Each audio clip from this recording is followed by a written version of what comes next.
Bueno, buenas tardes. ¿Cómo andan? ¿Se escucha bien ahí? Sí, se escucha bien. Bueno, Buenas disculpen la tardes. demora. ¿Cómo andan? Disculpen la demora, estábamos teniendo un problemita con el acceso a Webex. Eh, bueno, ¿cómo les va? ¿Cómo están? ¿Cómo estuvo el examen? Bien, Difícil. algunas dudas.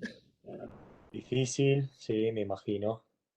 Eh, complicado, sí. Y encima después una horita de clase con el titular, así que bien. Día para disfrutar. ¿Tienen las notas ya? Sí. Eh, bueno, Sí, ya las dieron. ¿cómo les fue en general? Sí, las tira el sistema automáticamente después, cuando terminan. ¿Cómo les fue en general?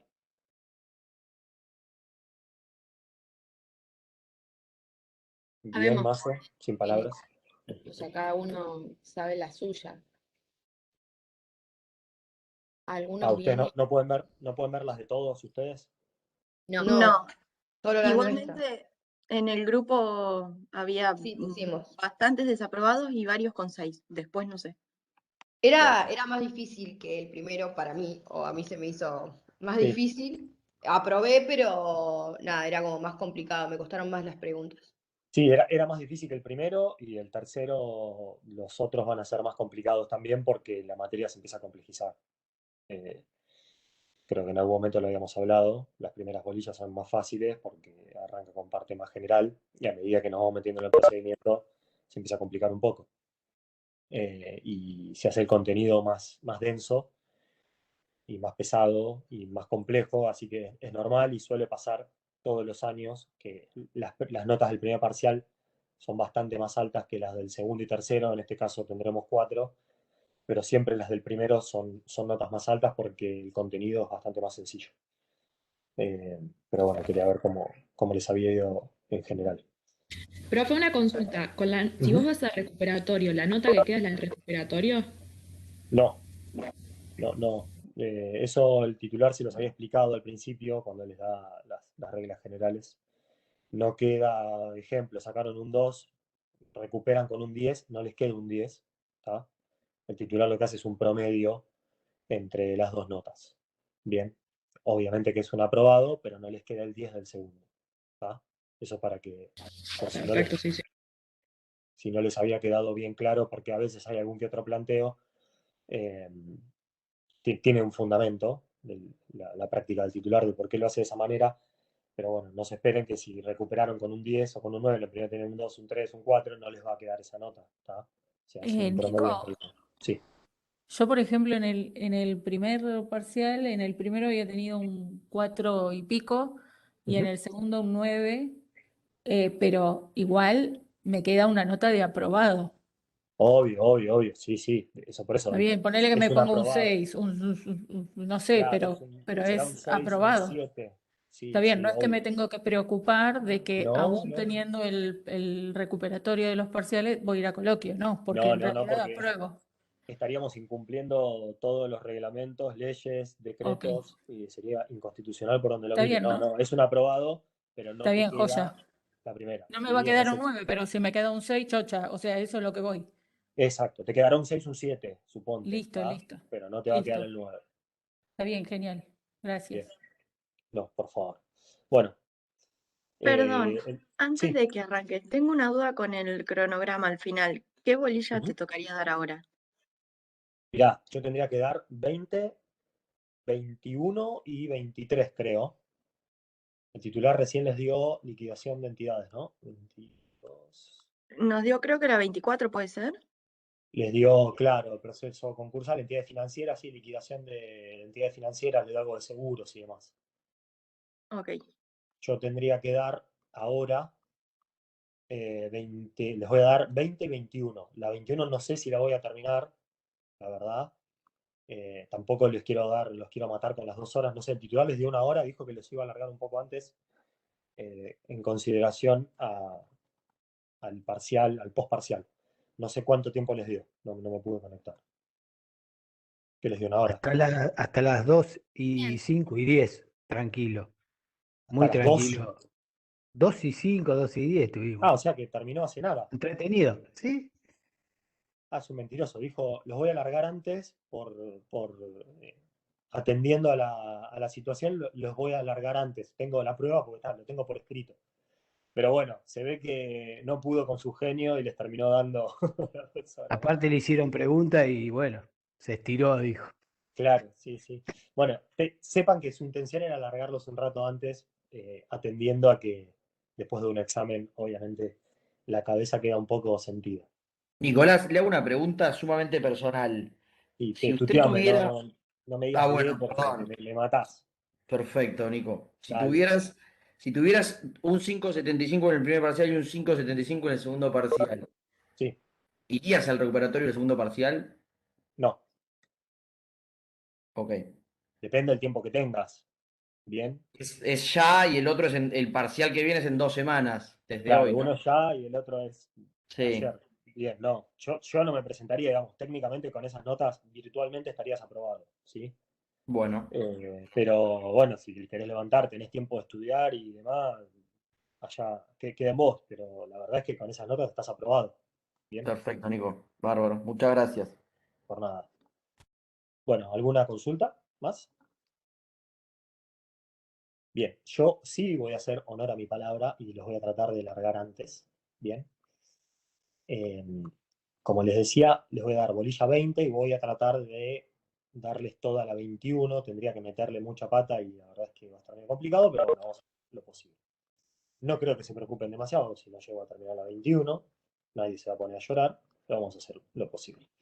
Bueno, la verdad es que la bolilla 20 de todas maneras tampoco tiene demasiada cuestión porque, como ustedes ven, es periodo informativo en la quiebra y como tal, ustedes ya tienen toda la base y lo sustancial ya lo vimos en el concurso preventivo porque es lo mismo o casi lo mismo que en el concurso preventivo con algunas particularidades que vamos a ver seguidamente. Pero para que se den una idea, el procedimiento es el mismo, tiene una etapa verificatoria con todas las particularidades que ya hemos visto. Previo a eso, el primer punto de la bolilla 20 les habla de acciones de los acreedores posteriores a la declaración de quiebra contra el concurso. Bien, concepto, competencia, incidentes. Para poder meternos en esto, ustedes ya saben que cuando se decreta la quiebra, lo primero, una de las primeras cosas que se hace es la designación del síndico con toda la cuestión que eso lleva atrás, que hay que desinsacularlo, que hay que notificarlo, tiene que aceptar el cargo, hay una serie de cuestiones. Paréntesis, dependiendo de si es quiebra directa, si va a seguir interviniendo el mismo síndico, si es por nulidad, una serie de cuestiones que también ya vieron.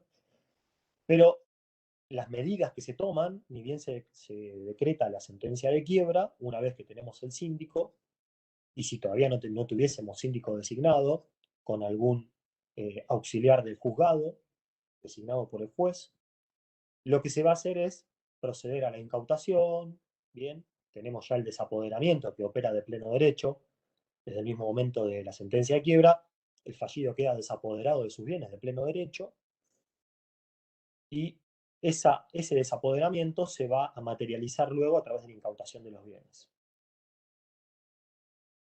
¿Qué quiere decir todo esto? Como ustedes ya saben, es que el fallido queda desapoderado y pierde la legitimación procesal y material sobre su patrimonio. Bien, esto es todo lo que vimos en las bolillas anteriores. La quiebra trae una serie de efectos, entre los cuales están efectos personales, efectos procesales, efectos patrimoniales. Lo que pierde fallido es la potestad de disponer de su patrimonio y de administrarlo. Estos impedimentos que le da la ley, obviamente, se traducen en la práctica en que materialmente el fallido ya no pueda comprar, no pueda vender, no pueda alquilar, bien, no pueda ceder.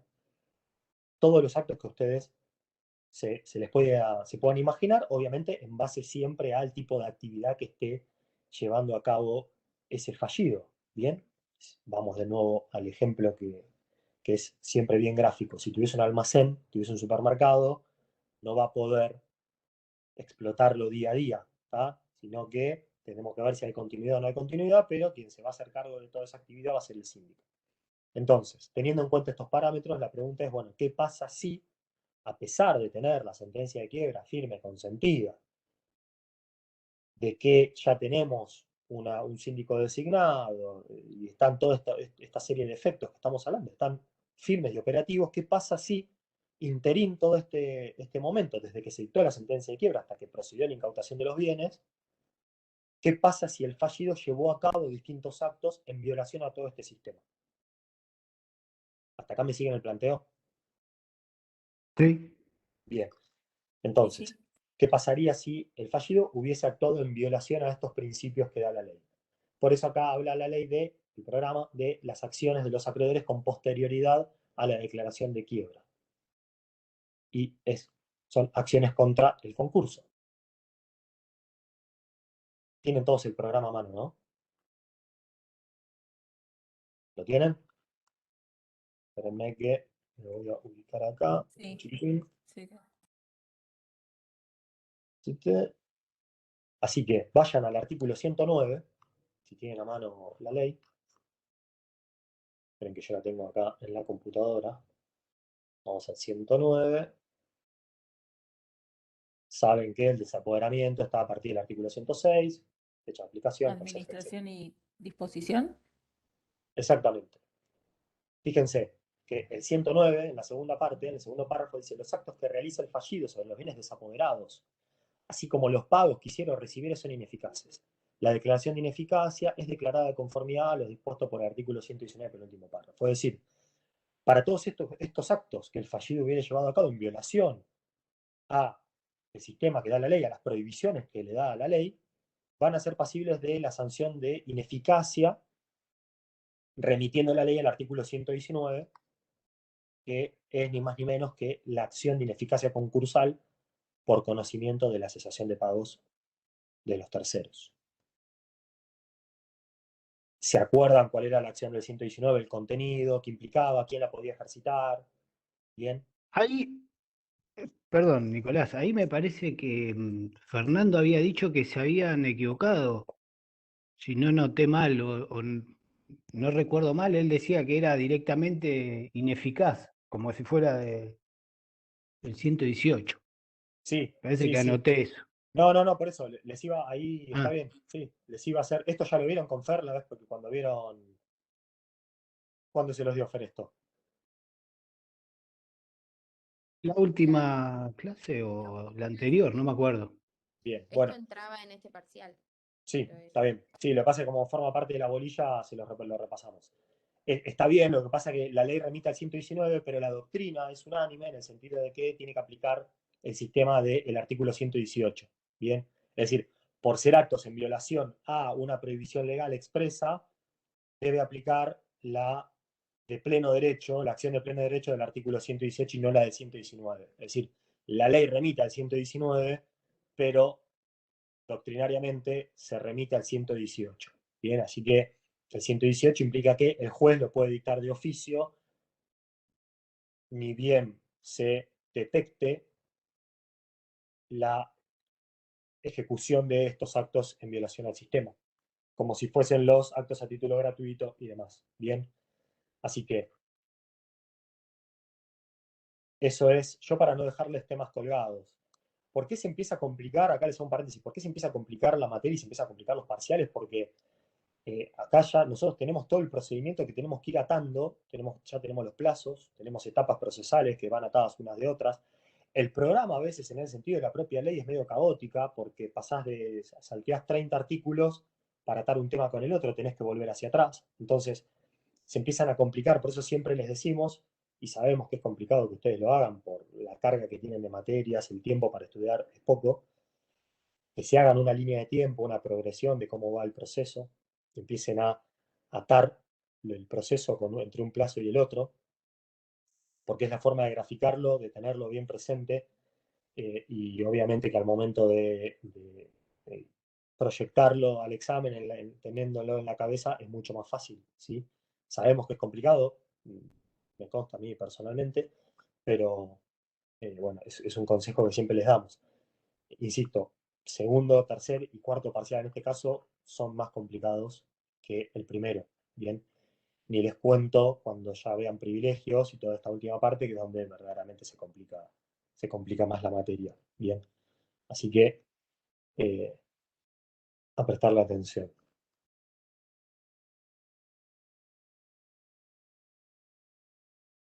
Terminado ese temita pequeño, bueno, obviamente la competencia, esto va por incidentes, se inicia va por el mismo juzgado, y después se formará un incidente, si fuese necesario, a los efectos de poder decretar la ineficacia de ese determinado acto. Bien. Periodo informativo en la quiebra, que es el punto central de la bolilla.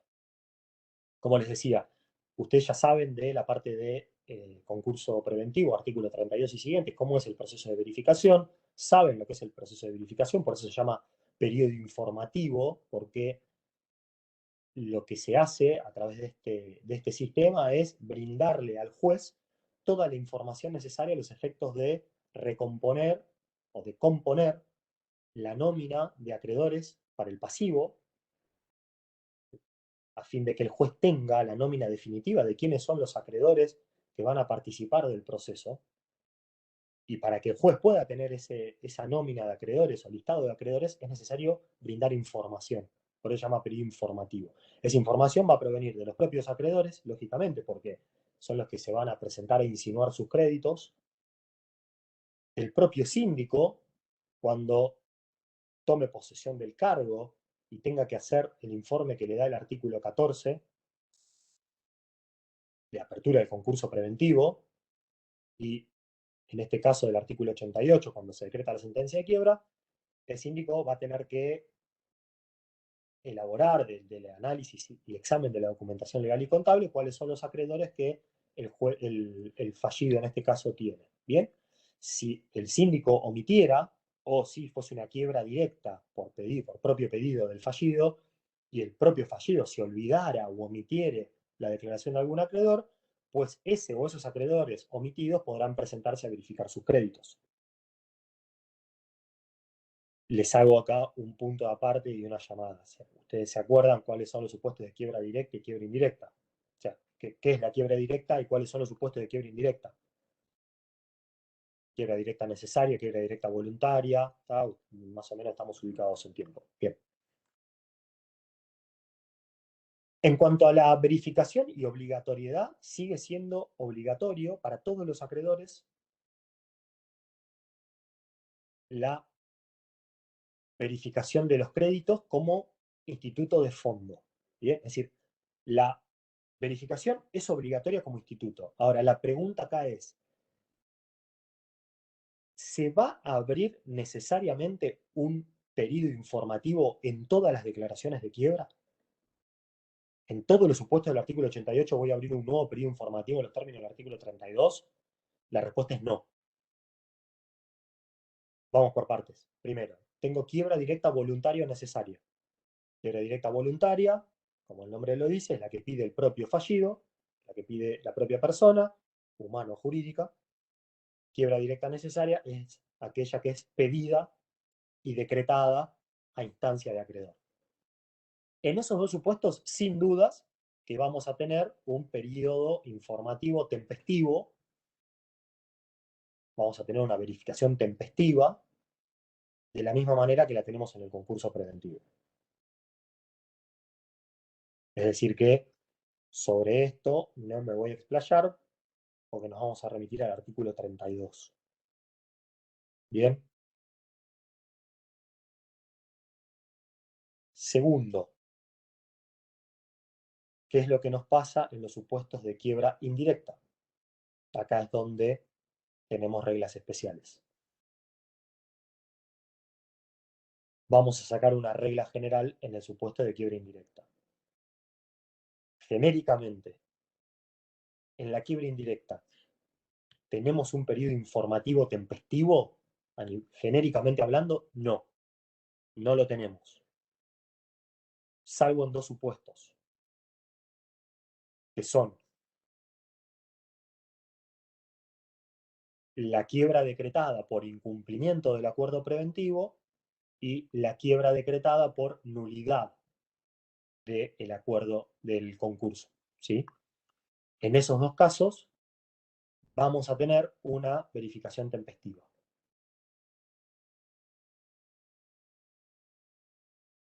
Si ustedes quieren que repita algo, me frenan y repetimos, ¿sí? Creo que voy bastante tranquilo con el tono. Increíblemente. Estoy bastante sereno. Se entiende, profe. Sí, y además me estoy congraciando con ustedes porque sé que están todos cansados y cansadas, así que voy a seguir la propia línea. Yo no estoy mucho más arriba que digamos, pero vamos a ser condescendientes. Bien.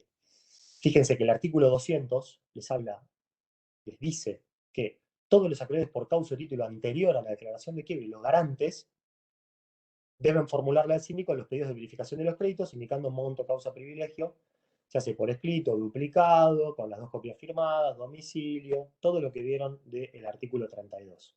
Bien.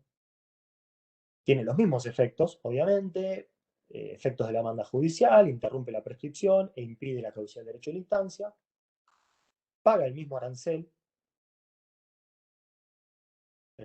que se paga en el concurso preventivo, tiene también acá este periodo de la verificación, tiene un periodo de observación de los créditos, de la misma manera que está en el concurso preventivo, porque acuérdense que el periodo de observación de créditos es el control multilateral que hay entre los acreedores y el propio fallido, en este caso, que va a poder cuestionar también las verificaciones de los acreedores, con la finalidad última que implica poder dejar afuera del proceso a otros acreedores para que la torta que hay para repartir sea mayor, es decir, que menos cantidad de acreedores tengan más plata para cobrar, y en última instancia el propio fallido, dejando fuera a mayor cantidad de acreedores, tendrá más posibilidades de que haya un saldo, quizás, que le sea devuelto al finalizar la quiebra, si se pudiesen satisfacer a todos los acreedores. Bien. Entonces, no voy a leer todo el artículo 200 es prácticamente calcado a las disposiciones del artículo 32 y siguientes para el concurso. De hecho, la última parte del artículo 200 remite a los artículos de la parte pertinente de concurso. Y también se forma un comité de control, que es el artículo 201, que es el que va a tener a cargo el contralor del proceso de quiebra. Bien. Ahora, ¿hasta acá estamos? ¿Sí? Sí. Entonces, si estamos en supuestos de quiebra directa, ninguna duda, vamos a hacer una verificación tempestiva, igual que en el concurso preventivo. Listo eso. Ahora, si estamos en los supuestos de el artículo 81, inciso primero,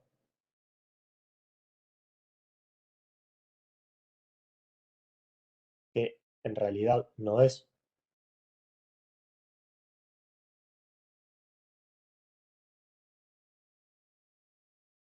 fíjense que, espérenme, esperen que no me abre. En realidad es artículo 77, inciso primero. Bien, hagan una aclaración en ese caso porque remite mal.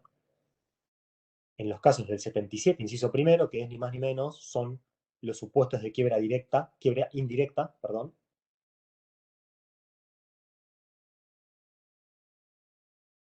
Así que corrijan esa parte. En los casos de quiebra declarada por aplicación del 77, inciso primero, esto es una fe de ratas que verdaderamente nunca, con toda la cantidad de reformas que la ley ha tenido, nunca nadie se tomó el tiempo de aclarar esta pequeñez, pero que puede distraer. Entonces dice, en cualquiera de los supuestos de declaración de quiebra indirecta por el 77, inciso primero, los acreedores posteriores a la presentación pueden requerir la verificación por vía incidental, en la que no se aplican costas, sino en caso de pedido o oposición manifiestamente improcedentes. Y ¿Podés después termina. decirlo más ¿Cómo? lento que no? Si lo puedes decir un poquito más despacio que Sí, no. lo estaba leyendo, Flores, es el 202. Ah, Pero ok. sí, yo a veces cuando hago así rápido, pues lo estoy leyendo para no hacerlo lento, pero lo leemos tranqui. Dice, en los casos de quiebra declarada por aplicación del 77, inciso primero, hagan esa aclaración en la ley, los acreedores posteriores a la presentación pueden requerir la verificación por vía incidental, en la que no habrá costas, sino en casos de pedido u oposición manifiestamente improcedentes. Continúa el artículo. Los acreedores que hubieran obtenido verificación de los créditos en el concurso preventivo no tendrán necesidad de verificar nuevamente. El síndico procederá a recalcular los créditos según su estado. Entonces, supuestos de quiebra indirecta que no sean incumplimiento del acuerdo o nulidad del acuerdo. ¿Qué es lo que va a suceder en estos casos? Los acreedores que ya hubieran verificado sus créditos, porque verificaron en el concurso preventivo vía artículo 32,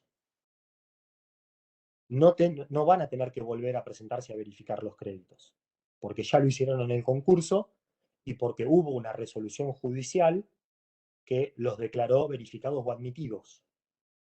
¿Bien? Por lo cual, estaríamos volviendo a transitar un camino sobre lo que ya hay una sentencia judicial en ese sentido. ¿Ustedes se acuerdan la diferencia entre un crédito verificado, crédito admitido, crédito no admitido? ¿Se acuerdan cuál era la diferencia entre uno y otro? Y el verificado, si no tenía ningún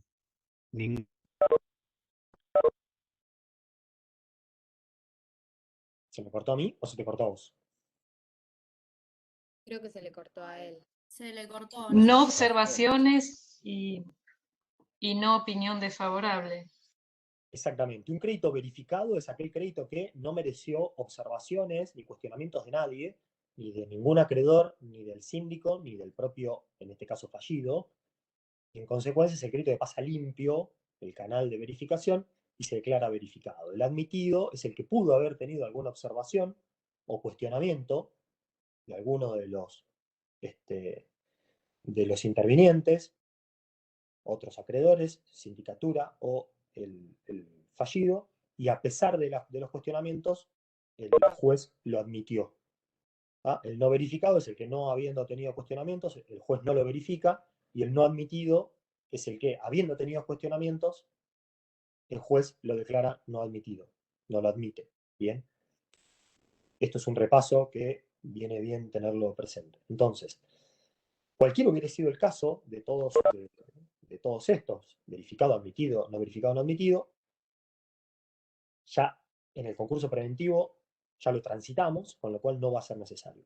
Aquellos acreedores que ya hubieran sido verificados y admitidos en el concurso preventivo, en la quiebra indirecta no van a tener necesidad de deducir la pretensión verificatoria. No le vamos a exigir de nuevo que vuelvan a presentar los títulos justificativos de sus créditos, como todo lo que marca la ley.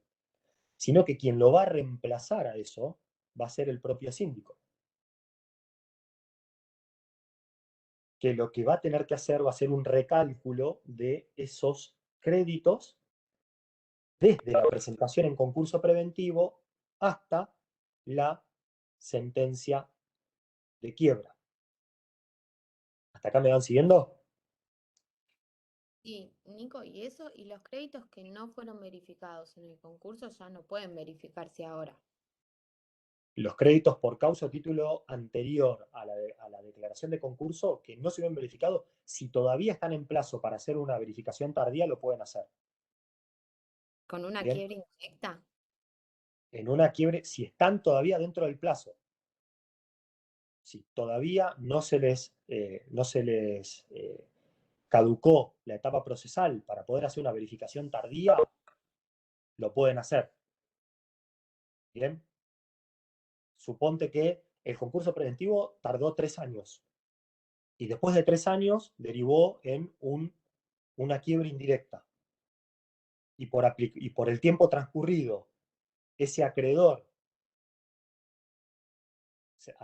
se le pasó el plazo para deducir la verificación tardía, ya no va a poder verificar en la quiebra porque es un acreedor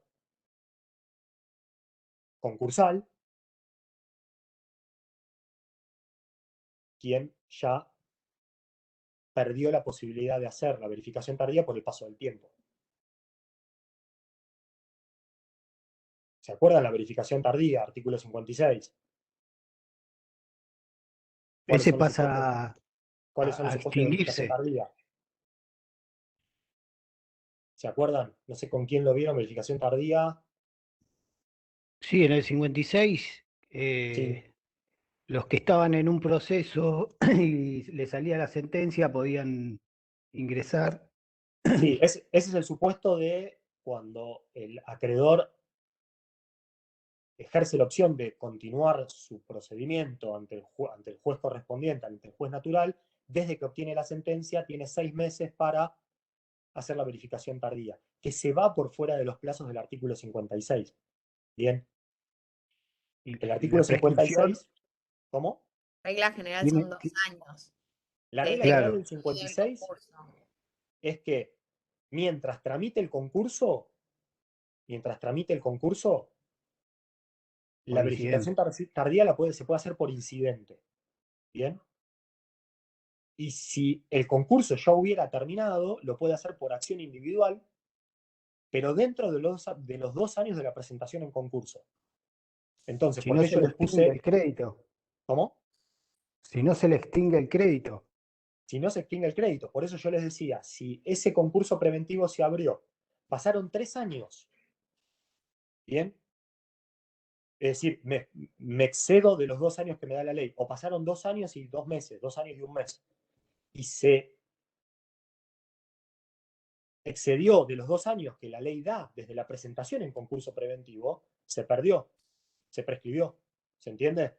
Entonces, el concurso termina en quiebra indirecta, pero ese acreedor se tendría que haber presentado a verificar en el concurso preventivo. Como ya se le pasó el plazo para la verificación tardía, no va a poder presentarse tampoco en la quiebra, porque estaría burlando el sistema de prescripciones que establece la ley, la propia ley. ¿Me siguen lo que les digo? Veo por ahí alguna cara así media como, ¿what? Sí, yo lo entendí. Ahora, esto tiene un correlato legal, tiene un fundamento legal que implica que es el principio de unidad de proceso. El principio de unidad de proceso quiere decir que ese concurso preventivo que termina siendo una quiebra no son dos procesos distintos.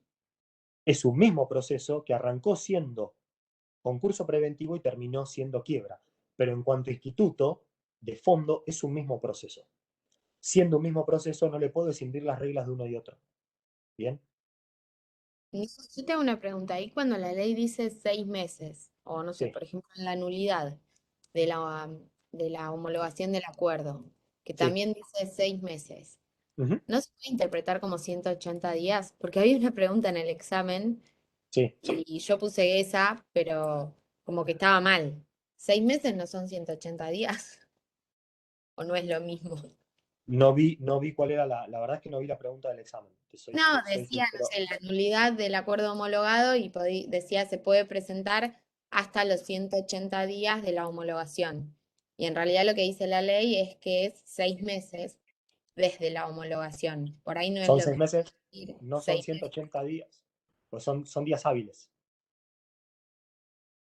A mí 6 me pareció lo mismo. Y Porque yo, siendo días hábiles judiciales, es, claro, es más de 180 días. Si no, serían días claro, corridos. ¿Me claro, entendés? sí. Cuando la puse que me dio incorrecta o falsa, pensé que Claro, eran hábiles después. Es porque, claro, porque dentro de las reglas procesales que tenemos en la ley 273 y siguientes, los plazos se cuentan por días hábiles judiciales. Bien, no por días corridos. bien. Perdón, ¿puedo hacer una aclaración, Nico? Sí, alguien, sí. Hacelo, hacelo. Eso es re importante que lo tengan en cuenta, sobre todo también para la segunda parte de la materia, con títulos. No es lo mismo 10 días, 30 días o un mes. O sea, no es lo mismo porque los plazos van a ser distintos y va a caer en diferente día y de eso va a depender en muchos casos o la prescripción de una acción o la caducidad de una instancia o lo que fuera. Em, no sé si quien preguntó tiene o no procesal 2, pero sí es importante la diferencia. Claro, salvo que aclare tantos días hábiles, por ejemplo. Cuando te Claro, aclare, ya está subsanado de alguna manera. sí. Claro, pero a lo que voy, cuando es en meses, es en meses. Y si es el 1 de marzo, a los 6 meses va a ser el 1 de septiembre. Si son 180 días, ese plazo va a cambiar y no va a ser el mismo. Por eso digo, no es una cuestión menor que sepan esta diferencia. Acá el tema de Gracias. los plazos, por eso procesal 2 es necesaria. Obviamente la materia se puede dar sin procesal 2 porque las cosas se estudian y de alguna manera se aprenden, pero teniendo procesal 2 se ven distintos. Ustedes tienen que saber bien lo que es una notificación por cédula, una notificación personal, lo que es una notificación por nota. ¿Usted sabe lo que es la notificación por nota? ¿Cuándo quedan notificadas las resoluciones que dicen que son por nota? Martes y Los martes viernes. y los Viernes. viernes. Bien, ¿qué pasa si se notifica un martes? ¿Cuándo queda si sale el martes, cuándo queda notificada? El viernes. Bien, el viernes. Fíjense ustedes, en él queda notificada el viernes y el plazo comienza a correr a partir de cuándo? Lunes, si no es A partir del feriado. lunes. Entonces, fíjense ustedes cómo depende de la notificación que tengamos, los plazos se van alongando. Y esto, Sí, obviamente que esto les va a servir. ¿Cómo? no, ahora que lo dijo Aldana, claro, re pava. O sea, porque el cómputo del día, de los meses, es distinto. O sea, cuando el código dice el mes entenderá de 30 días, o sea, no es lo mismo convertir los 6 meses en...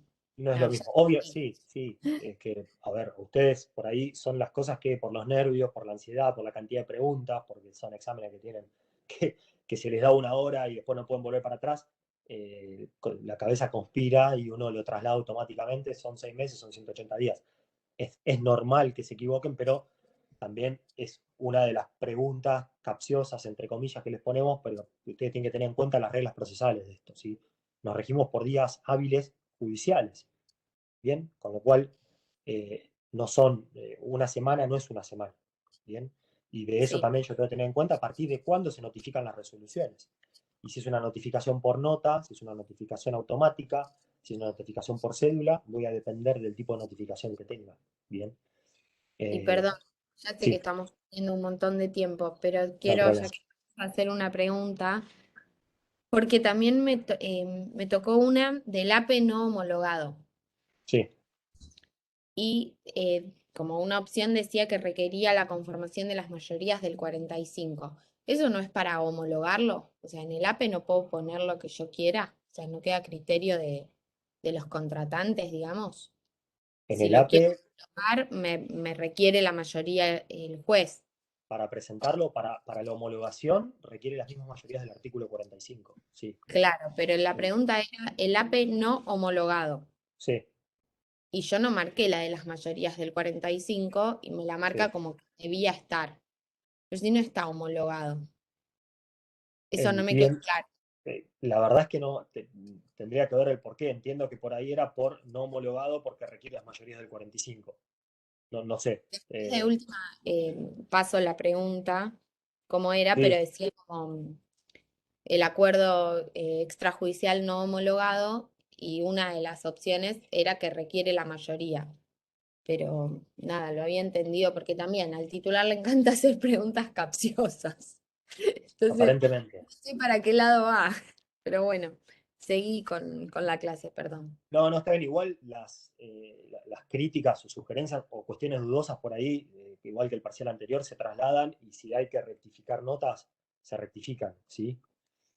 La verdad, yo les soy sincero, no tuve tiempo de ponerme a mirar el examen y, o sea, vi alguna pregunta por arriba, pero no vi no me puse a mirar las respuestas ni nada, así que no les sabría decir. Si es así, después lo veremos seguramente con el titular. Yo ahora a la tarde lo veo al titular en un rato, así que le voy a comentar. Si hay alguna otra de estas, lo charlamos y yo de paso después lo hablo con él, ¿sí? Pero si hay que rectificar algo, lo rectificaremos, no hay ningún problema. No, yo con la nota estoy recontenta. Lo que decía es que no me había quedado claro eso, porque yo entendía que el APE, al ser un contrato entre las partes, podía poner lo que yo quiera. Sí, Si solicitaba la homologación, el juez me iba a pedir ciertos requisitos como las mayorías del 45 y a su vez podía ser impugnado. sí. Pero eso no me había quedado claro. Si yo no lo homologo, es un acuerdo entre partes, si sí o sí necesito las mayorías. Eso era lo único. No, es que justamente si es un APE no homologado, seguramente será porque no alcanzaste las mayorías del 45. Salvo que, habiéndolas alcanzado, el juez no tuviese homologado el APE porque tiene más facultades que en el concurso y puede no homologar cuando las propuestas sean abusivas o contrarias a la ley. Entonces, la no homologación puede venir porque no alcanzaste las mayorías o porque habiéndolas alcanzado es un acuerdo fraudulento o abusivo. Por eso no tendría que ver bien a qué apunta. Después ahora lo voy a mirar bien y lo hablaré con el titular. Pero más allá de Dale. las notas de cada uno, si estuvo mal incluida, porque en realidad era correcta y sale como incorrecta, y eso detrae puntuación, lo arreglamos, no hay ningún problema. ¿Sí? Por eso digo, lo que sí que el APE no homologado tiene consecuencias para aquellos que lo suscribieron. Bien, o sea, entre las partes que lo suscribieron es obligatorio, es oponible. No es Sí, sí, que oponible, se no haya va a tener los puesto. efectos del 45, ¿sí? Pero Claro, bueno, sí. después yo lo hablaré con el titular y supongo, no sé, Aldi, si después con Fer recepcionan las quejas, seguramente Fer se encargará.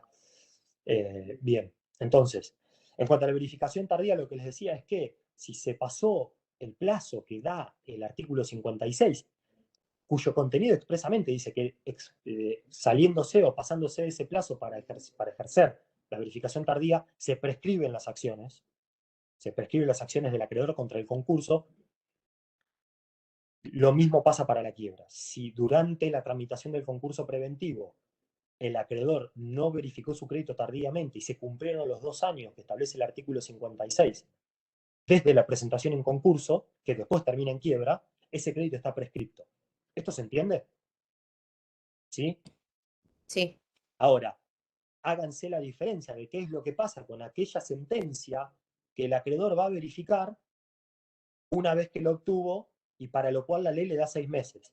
Esa sentencia pudo haber tardado en salir 5 años, porque ustedes saben que los juicios, imagínense un daños y perjuicios, puede tardar en haber sentencia, más si se va a la Cámara, ni que hablar si se va a la Corte, puede tardar 10 años. Entonces, esa sentencia que yo obtengo, no digamos 10 años, pues es demasiado, supónganse 5 años, claramente, si tomase textual el texto de la ley, diría, está recontra prescripto. Ahora, justamente como la ley me da a mí como acreedor la facultad de optar por continuar mi juicio en el juzgado de origen, me dice, bueno, desde que obtengas la sentencia, yo te doy 6 meses para verificarlo. Desde que obtengo la sentencia, aún habiéndoseme pasado holgadamente el plazo establecido en el artículo 56. Entonces, son dos supuestos que ustedes tienen que tener bien diferenciados. La verificación como tal, tempestivo tardía, y la verificación que yo hago con la sentencia, para lo cual tengo 6 meses desde que obtuve la sentencia. Y a esos efectos la ley no me considera tardío, porque yo como acreedor no tengo por qué pagar la tardanza del Poder Judicial en sacarme una sentencia. ¿Esto se entiende? Ustedes me podrán decir, bueno, pasaron 5 años, vos te presentaste a verificar con la sentencia. ¿Qué es lo que te van a pagar? Porque quizá después de 5 años te fumaron en pipa los bienes. Entonces, lo que va a pasar ahí es que, obviamente, estos son créditos pendientes de resolución judicial o administrativa. Artículo 220 de la ley, cuando se hagan los privilegios, cuestión que todavía ustedes no vieron, así que no los quiero complicar demasiados, pero como es un crédito que todavía está pendiente de resolución judicial, el síndico lo que va a tener que hacer, va a tener que efectuar una reserva de la plata, los montos que se obtengan fruto de la liquidación de los bienes se van a repartir conforme el orden de privilegios. Hasta ahí estamos de acuerdo, pues ya lo venimos viendo, a pesar de que no vieron privilegios. Entonces, como yo tengo acreedores que todavía no obtuvieron sentencia en su juzgado de origen, pero que la pueden llegar a obtener favorable, el síndico va a tener que previsionar esos montos atendiendo a, obviamente, los montos de sentencia más las actualizaciones y reservarlos de manera tal que ese dinero no se le pague a nadie más, sino que quede reservado para atender a esos posibles acreedores que van a venir a verificar con una sentencia. ¿Se entiende esto que les digo o quieren que lo reformule? La verdad. No, se entiende, se entiende. Está bien, Bien. es como guardar, Se guardarle. guarda. Y en el orden de privilegios, cuando ustedes vean con el titular, que es verdaderamente el tema más complejo que hay en la ley, casi que por lejos, les diría, y por eso siempre lo explica él todos los años, y que a su vez les doy un tip. Ustedes van a tomar nota de eso y seguramente se va a tomar según el orden que él les da, como él da la clase, del orden de los privilegios que ustedes van a ver en la ley, les va a figurar que es un orden distinto al que les vamos a dar nosotros. Porque ustedes van a ver que, si leen textual la ley, van a ver que los primeros, se van a imaginar que el primero que se paga es el privilegio especial. ¿Bien? Es el 241, inciso primero. Ahora, hay que hacer un análisis de la ley para darse cuenta que, en realidad, lo primero que de ese orden que da la ley, el primero son las reservas del artículo 220. Es lo primero que queda reservado.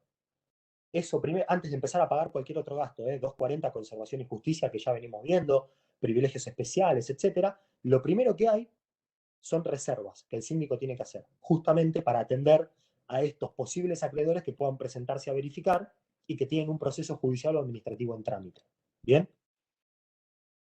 Volviendo al tema que nos ocupa, para no irme por las ramas, como suelo hacer, les decía entonces que los acreedores en la quiebra indirecta lo que van a tener que hacer es, en realidad nada, porque el síndico, los que ya hubiesen verificado, de eso estábamos hablando, el síndico va a tener que hacer un recálculo de esos créditos que ya se verificaron en el concurso preventivo. ¿Qué es lo que tiene que hacer el síndico? Básicamente es calcular, adicionarle a esos créditos los intereses que fueron suspendidos desde la presentación en concurso preventivo hasta la sentencia de quiebra. Acordémonos que uno de los efectos principales que tiene la presentación en concurso preventivo es la suspensión de los intereses. ¿Para qué se suspenden los intereses en un concurso preventivo? ¿Alguien? ¿A los efectos de qué? Para cristalizar el pasivo. Cristalizar el pasivo. Bien, bien. Esta frase que anotamos, linda, que es cristalizar el pasivo, lo que implica en los 8, ni más ni menos, es parar la pelota para saber cuánto es lo que debo a determinado momento. A los efectos también del cálculo de las mayorías. Porque si yo no paro la pelota en algún momento, la ruedita de los intereses corre todos los días, imagínense en este país, donde todo es un quilombo, entonces nunca sé cuánto debo y nunca tengo una base de cálculo cierta para poder negociar las mayorías. Entonces, presentación en concurso, no apertura. ¿Tá? Dos cosas distintas. Una cosa es presentación, otra cosa es la apertura. Desde la presentación se suspenden los intereses a fin de cristalizar el pasivo. Ahora, quiebra indirecta. Todos esos acreedores que verificaron y cuyos intereses se suspendieron, el síndico los va a tener que recalcular a la fecha de la sentencia de quiebra. No lo va a pedir el propio acreedor, no lo va a hacer, sino que el síndico directamente lo va a tener que hacer. ¿Bien?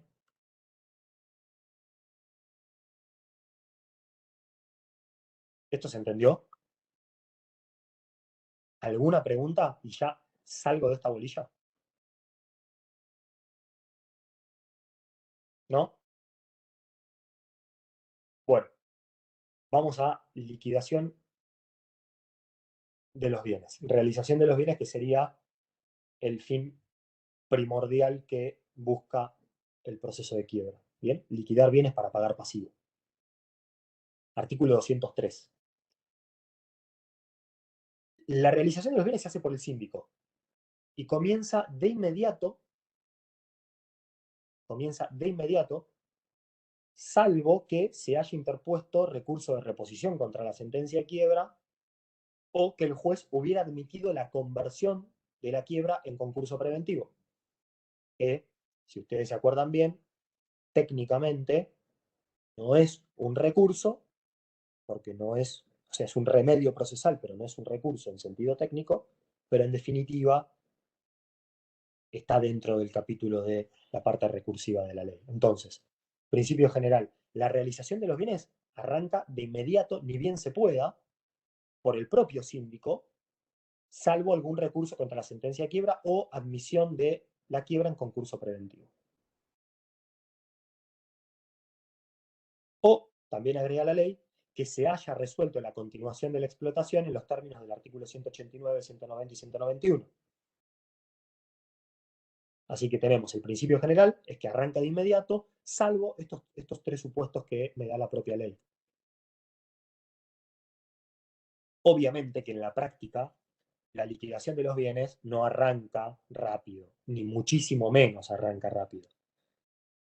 Por todo esto que ya venimos viendo, que todo lo que implica la designación de los funcionarios, las notificaciones, los edictos y demás, lleva una interesante cantidad de tiempo. Y ahora vamos a ver que para poder empezar a liquidar los bienes también hay que llevar a cabo una serie de diligencias que hacen que todo sea muy lento.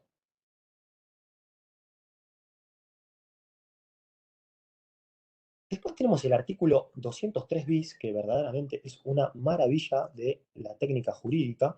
Espérenme que no me quiero ir demasiado del programa. No, no voy a ir todavía. Vamos a las formas de realización y prioridades. ¿Tiene el programa? No, no voy a seguir la ley tal cual, pues me voy a alterar el orden del programa. Dice, apertura de la fase liquidatoria, oportunidad, realización del activo, forma y prioridades. Bien. ¿Cómo estructuramos la liquidación de los bienes en la quiebra? ¿Qué formas tenemos de liquidar los bienes en la quiebra? ¿Me van siguiendo hasta acá? No sé si darles 5 minutos o terminar antes. Si les digo terminar antes, quizás también incumpla con mi palabra como el titular. Así que, si quieren, podemos hacer 5 minutitos o paliza, ¿qué quieren? Esto es democrático. Veo unas caras. 5 minutos. Yo Es prefiero una terminar pregunta. antes, pero si no, no lo puedes prometer, está bien. Claro, Aceptamos la exactamente, condición. Agustina, bien. Es un tiro, es un tiro. A ver si el pato cae, cae. Bueno, ¿quieren hacer 5 minutos? ¿Sí? Bueno, vamos. Hacemos 5 minutitos y seguimos.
Estás muteado, Nico, me parece.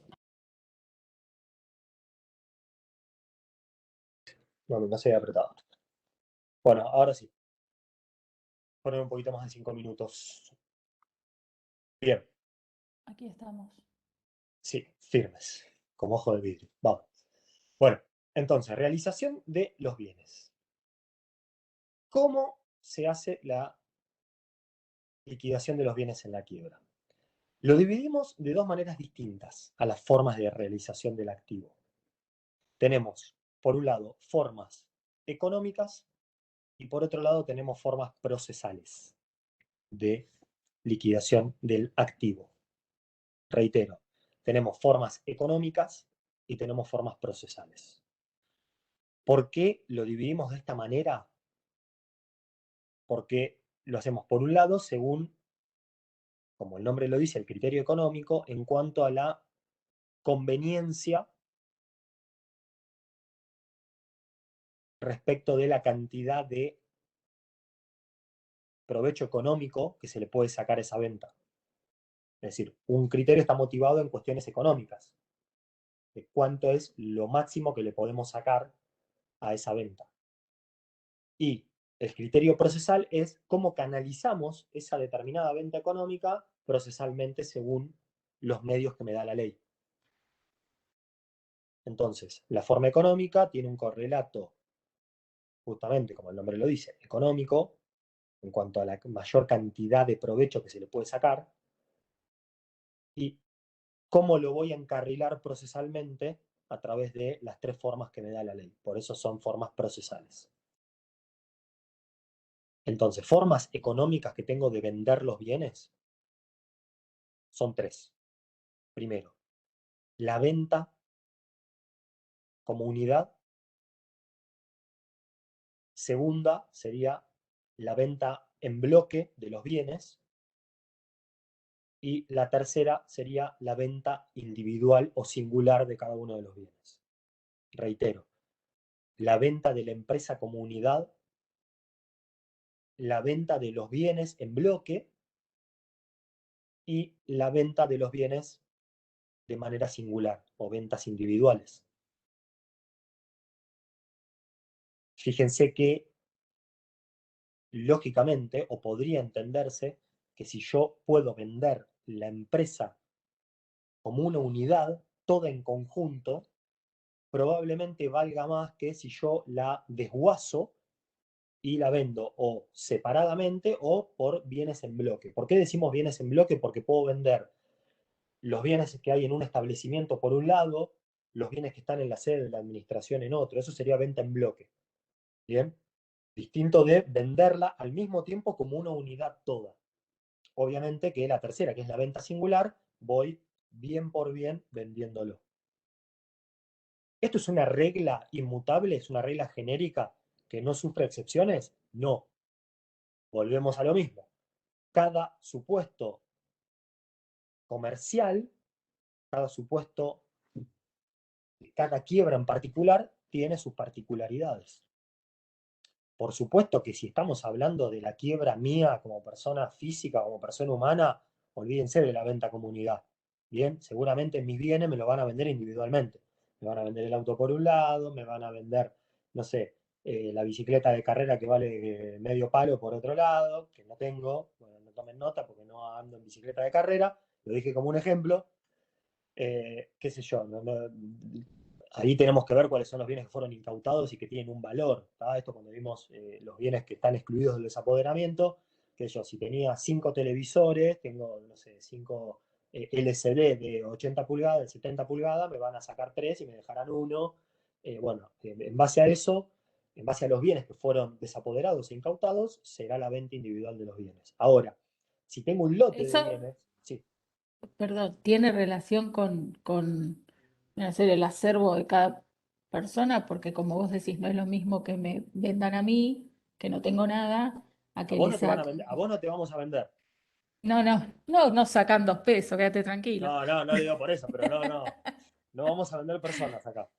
Te quiero decir que si, ¿cómo se llama? Si tienen que vender mis bienes, Ujú. como no tengo nada en el sentido de no tengo lo que tiene, qué sé yo, no sé quién decirte, pero va al monto general o total de los bienes de cada persona o entidad concursada, la diferencia que hace de cómo se vende o no tiene nada que ver. No hacia el monto, sino a digamos, antes de la liquidación de cada supuesto de una empresa y demás, obviamente se hace un estudio de mercado a ver cuánto se le puede sacar si vendo una ferretería en funcionamiento, a que si vendo las 2 toneladas de tornillos por un lado, las máquinas, lo mismo que un campo, no sé si vendo los tractores por un lado, el ganado por el otro, o si vendo el campo como unidad de explotación. ¿Se entiende? Es decir, según el tipo de actividad que se trate, voy a tener que tener expertos del otro lado que se encarguen de hacer tasaciones, de hacer un análisis de cuánto es lo que vale y cuánto se le podría sacar. ¿Me seguís? Es decir, el parámetro no me Sí, lo da del principio de la cuestión económica en sí, sino de hay que analizar cuánto se le puede llegar a sacar más en función de la actividad que se trata. claro que sería más Reitero, beneficioso y más redituable. claro, reitero, si tengo una explotación agrícola o ganadera, bueno, habrá que ver con algún experto si se puede sacar más plata vendiendo a la comunidad que vendiendo todo por separado. Me voy a un ejemplo muy que, digamos, hacia el tema y es gráfico y ya lo hemos visto. Un auto. Hay autos viejos que si los vendo enteros y funcionando pueden valer menos que si vendo los autopartes, porque vale más, pues son autos que por ahí no hay mercado, a nadie le interesa, entonces vale más eso, vender no sé, la caja de cambio por un lado, el carburador, la chapa, por decir, yo no entiendo nada de autos tampoco, pero por eso hay tanto mercado negro de las autopartes de los autos, porque hay autos que valen mucho más o más desguazados que vendiéndolos como unidad. Entonces, lo mismo va a pasar con cualquier actividad. No sé, tengo una imprenta. ¿Vale vender una imprenta como unidad? O mejor por ahí puedo vender 2 máquinas con una venta directa, que ahora vamos a ver que es una de las formas procesales, en vez de sacar la licitación, que es otra de las formas procesales. Si la voy a vender como unidad, tengo que sacar la licitación seguramente. Si la voy a vender una máquina en particular, la puedo vender por venta directa. Tengo que ver quién me puede llegar a comprar esa máquina, porque por ahí no hay mercado. Entonces, nosotros, la ley da parámetros generales, pero lo cierto es que cada explotación tiene sus particularidades. Entonces, lo que la ley asume es que si vendo algo como unidad, vendo la explotación como unidad, seguramente o probablemente le voy a sacar más plata, más provecho económico, que si vendo bloques de bienes o bienes individualmente. ¿Bien? Entonces, las 3 formas económicas son la venta como unidad, la venta en bloque de los bienes o la venta singular de los bienes. Esas son las 3 formas económicas. ¿Cómo encarrilo procesalmente estas 3 posibles formas de venta? A través de las formas procesales, que son la licitación pública, la subasta y la venta directa. ¿Estamos? De esta parte genérica, ¿tienen alguna pregunta, algo que no hayan entendido? Sobre todo en la parte económica, o en la parte procesal la vamos a ver rápidamente. No, se entendió. Esto igual, artículo 204 está todo, ¿bien? Fíjense que el artículo 204 que les da las formas, a lo último dice, cuando lo requiere el interés del concurso o circunstancias especiales, se puede recurrir en el mismo proceso a más de una de las formas de realización. ¿Está? Justamente porque la ley reconoce que cada supuesto puede ser distinto al otro. Ahora, enajenación de la empresa. Ya en el artículo 205 en adelante nos metemos en las formas procesales. La forma, a ver, yo verdaderamente si nos metemos a leer cada artículo y a desmenuzarlo, voy a necesitar 6 clases y ustedes se me van a ir ahorcando uno tras otro y los voy a ver colgados en la pantalla. Así que vamos a tratar de que eso no suceda. Así que yo les voy a dar algunos parámetros generales y voy a hacer honor a mi palabra en el sentido de largarlos un rato antes. ¿Y qué les voy a decir? Primero, soy más copado que el titular en ese sentido, sé mucho menos que él, seguramente mis clases son menos claras que las de él, pero les doy más tiempo a ustedes. Así que bueno. La forma procesal por excelencia para encarrilar cualquiera de las formas económicas es la licitación pública. ¿Bien? Ustedes saben, administrativo 2, ¿ya lo vieron? ¿Todavía no? No. No. Yo, la Hay verdad que que dar tengo procesos 2 para tener administrativos 2. ¿Cómo que necesitan? Hay que dar procesal 2 para tener administrativo 2. En el plan 6 Pero algunos tenemos de ustedes ya tienen muchas... procesal 2. Algunos Sí, sí, otros pero no. ya no tenemos tiempos de anotarnos administrativos. Bien, entonces, no la tienen.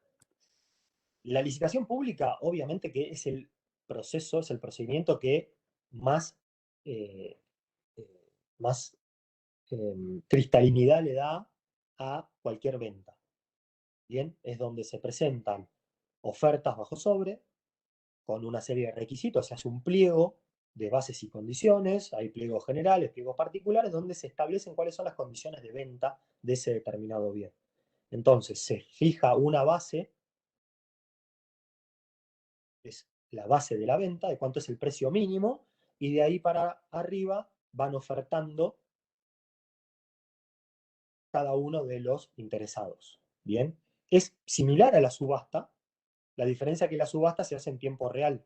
Bien, ahora, la licitación es mucho más engorrosa, es más trabajosa, es más lenta, porque tiene una serie de procedimientos. Cuando vean Administrativo 2 van a ver que todas las compras que hace, obviamente esto lo saben, no estoy diciendo nada nuevo, todas las compras que hace el Estado, la mayoría, sobre todo las de mayor cantidad de dinero, se hacen a través de licitación pública. ¿Bien? Después se pueden direccionar, sabemos cómo, o si no saben cómo se direccionan, básicamente se arma el pliego a medida del oferente que yo quiero que gane. Entonces le pongo una condición que el resto no puede cumplir y que sí puede cumplir que yo quiero que gane, y muy sencillo. ¿Está? Bueno, muy sencillo. No es tan sencillo, pero es una de las formas de direccionar las licitaciones. Entonces, lo primero que voy a tener que hacer, que va a tener que existir acá, le estoy haciendo un popurrí de todos estos artículos, es que lo que yo saque a la venta, si es la empresa comunidad, ¿qué tengo que tener primero? Tengo que saber cuánto vale esa empresa. ¿Bien?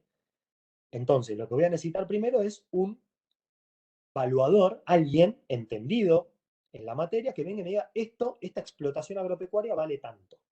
¿Bien? La ley habla de que probablemente sea un martillero. Si estoy vendiendo una propiedad sola, será un martillero, si no voy a necesitar algún martillero especializado en venta de campos, alguien que conozca de ganado, es decir, voy a tener que, según la actividad que se trate, convocar una serie de expertos a los efectos de darle una evaluación real a esa explotación, a esa unidad. Y esa tasación lo que va a tener que ser es a valores de plaza. Es cuánto puedo obtener yo según valores de plaza. No lo que creo que vale porque valor libro vale tanto, sino cuánto puede valer en el mercado.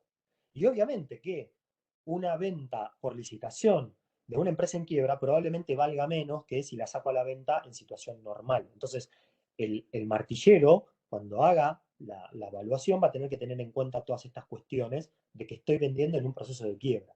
No estoy vendiendo en situación normal, donde hay una serie de imponderables y de cuestiones que en situación in bonis no existirían. Bien. Hasta acá me van siguiendo, estoy yendo como bastante rápido para hacerles un resumen de lo que dice la ley. ¿La tasación la presenta, digamos, el deudor, el fallido, o lo designa el juez al tasador? La tasación la va a presentar el funcionario designado al efecto. Si fuese un martillero, la va a presentar el martillero, va a poder ser objeto de observación, ¿bien? Por No, parte claro, pero de... digo, el funcionario que lo tiene que hacer lo designa el juez. Lo designa el juez, Ok. exactamente. Sí, sí. Lo designa el juez, lo va a proponer el síndico probablemente, pero como siempre el juez es el director del proceso, es el que va a decidir quién se encarga de hacerlo. El tasador, vamos a decirle así, como la propaganda de las joyas de la tele, el tasador es el que se va a encargar de hacer la tasación, la va a presentar judicialmente, la van a poder observar tanto el síndico como los acreedores, como el fallido, para ver si es acorde de lo que estamos hablando, y en última instancia el juez la va a aprobar por resolución judicial a la tasación. Esa va a ser la base de la licitación. Nadie va a poder ofertar por menos de eso. ¿Está bien? De ahí para arriba que gane el mejor. Entonces, se tienen que publicar edictos. Digamos, yo los voy a remitir a que ustedes después se tomen el tiempo y lean el artículo 205, que es el que establece todas las condiciones, porque es largo, ¿bien? En resumidas cuentas, el que ofrezca el mejor precio, en este caso el precio más alto, va a ser el que resulte adjudicatario de la licitación. El juez va a sacar una resolución judicial declarándolo adjudicatario de la unidad o del el set o el bloque de bienes de que se trate. ¿Está bien? A ver, como para no... La tasación lo que va a tener que incluir mínimamente es, si hubiera acreedores con privilegio especial, va a tener que incluir la sumatoria de todos esos créditos con privilegio especial.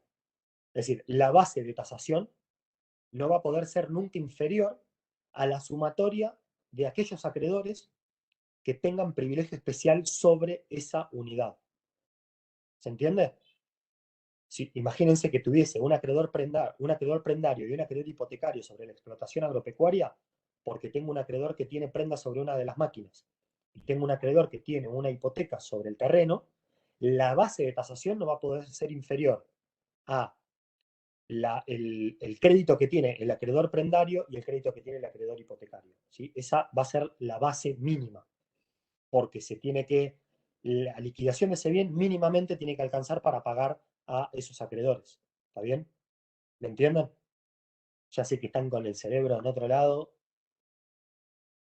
pero vamos a tratar de hacerlo lo más sencillo posible. Esto es artículo 206, ¿bien? Lo que les estoy diciendo. Así que los remito a ese artículo. Ahora,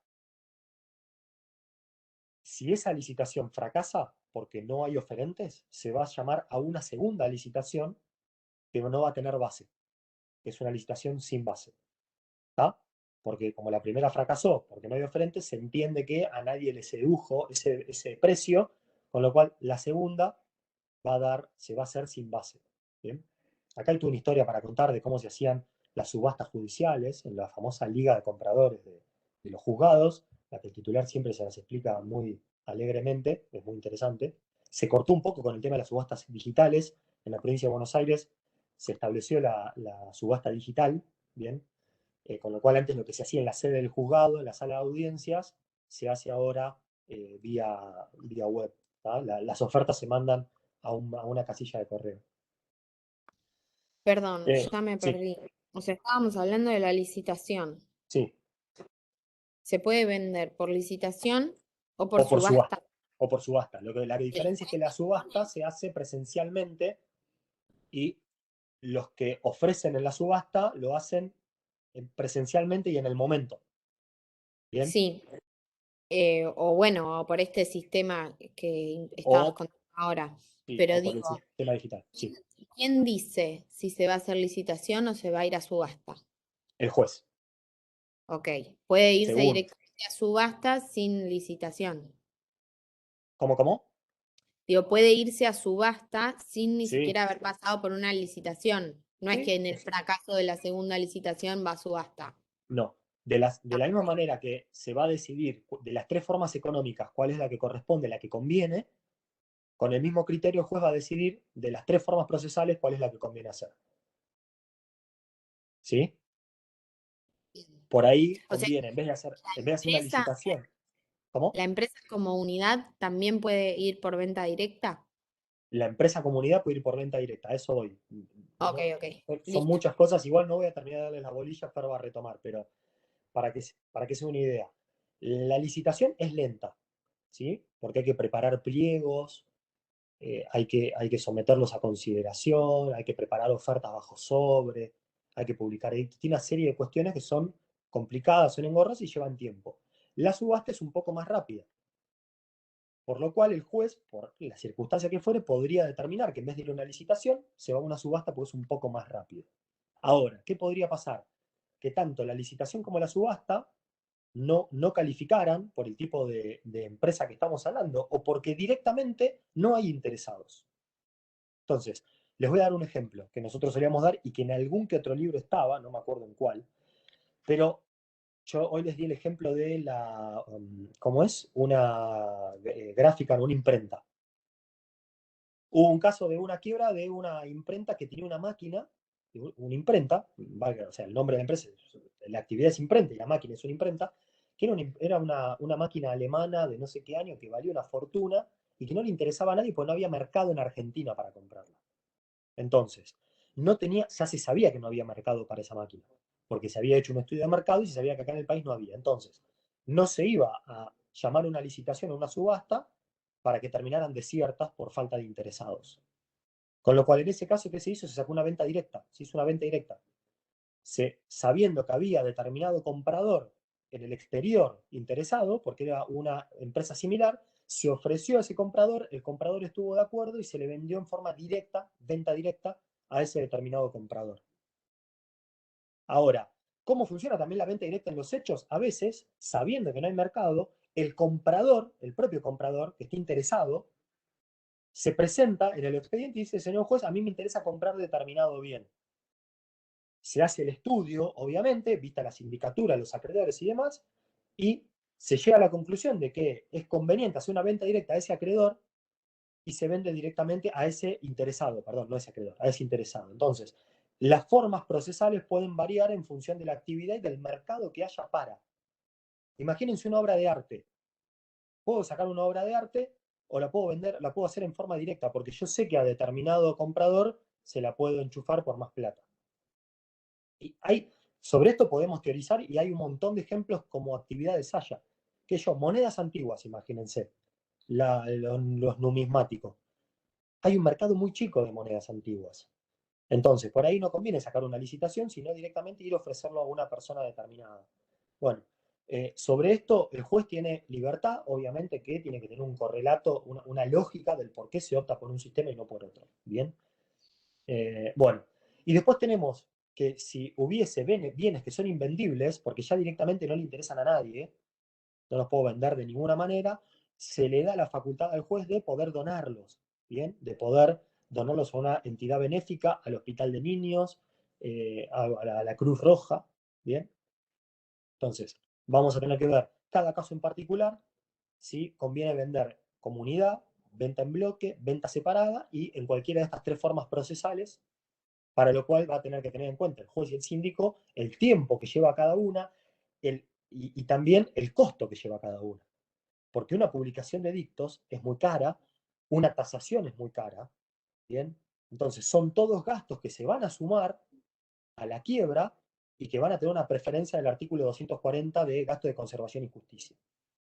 Entonces el juez va a tener que medir bien, sí, el remedio por ahí es peor que la enfermedad porque estoy sumando gastos contra la masa para después sacar en última instancia menos valor que sea una venta directa. ¿Se entiende? Entonces, como les decía, la ley da pautas generales y después, según el caso en particular, el juez va a decidir. Por supuesto que el juez no decide caprichosamente, sino que está apoyado para eso en la opinión del síndico y de algún otro especialista convocado al efecto. Bien. Bueno, los voy a dejar acá. Después le voy a dar a Fer para que retome en la mitad de la bolilla 21. Y bueno, si tiene alguna pregunta, se los di bastante genérico, no me detuve en la lectura de los artículos. Después acá está el concurso especial del artículo 209, la compensación, quiénes pueden compensar en una venta, en una quiebra y quiénes no. Se lo voy a dejar a Fer la clase que viene, porque ya no estamos como para tocar esos temas. Bien. Bueno, alguna preguntilla que tengan por ahí y si no, están liberados y liberadas.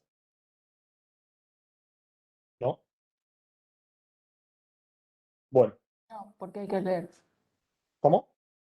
No, no hay preguntas porque hay que leer para poder preguntar, digo. Sí, Si no, para poder preguntar hay que hacer, no, pero por ahí de los que les comenté rápidamente tenía alguna duda, pero si no, se tienen que tomar un tiempito. Fer lo va a explicar más en detalle la clase que viene, pero ya no estamos para meternos en la lectura fina del artículo y en el análisis en detalle.